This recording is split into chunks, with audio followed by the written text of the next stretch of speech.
রাতে মায়ের হাতে রান্না করা খাবার খুব মজা করে খেয়ে রাত 10টা বাজে ঘুমিয়ে পড়লাম।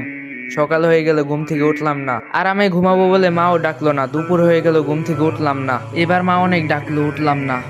মা চলে গেল, একটু পর আবার আসলো। এবার অনেক ডাকাডাকির পর আমি উঠলাম না। এবার বকাঝকা শুরু করলো, তারপর উঠলাম না। এবার মা একটা থাপ্পড় দিল, তবু উঠলাম না। এবার মা হাত ধরে টান দিল, কিন্তু আমার হাত পুরো শরীর নিয়ে নড়া দিয়ে উঠলো।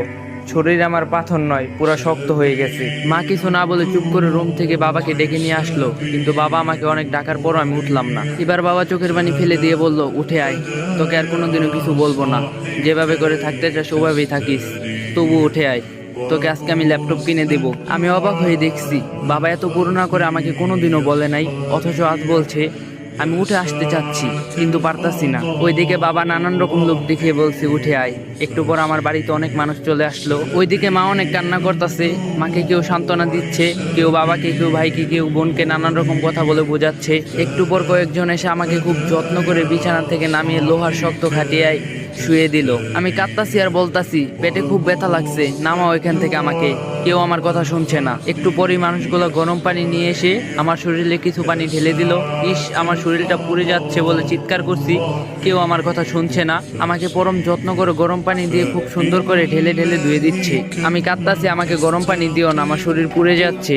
ডলা দিও না, আমার খুব ব্যথা লাগছে। কেউ শুনলো না আমার কথা। অনেক সময় নিয়ে গোসল করে আমার শরীর ভালো করে মুছে নিয়ে আমারে নিয়ে আসলো আমার বাসার জায়গাতে। আমি খুব খুশি হলাম, ভাবলাম আমাকে এখানে বসাবে, কিন্তু ওরা আমাকে না বসিয়ে কাঠের শক্ত খাটিয়ে শুয়ে দিল। একটা চাদরও নিচে দিল না। একটু পর মা, বোন আরো কয়েকজন মিলে একটা সাদা কাফনের কাপড় পরিয়ে দিল।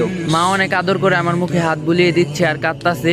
এত আদর আমাকে কোনোদিনও মা করেনি। আমি মাকে অনেক করে বললাম কান্না থামাতে, কিন্তু মা কান্না থামাচ্ছে না। আমি এত করে বলছি, মা কেঁদো না।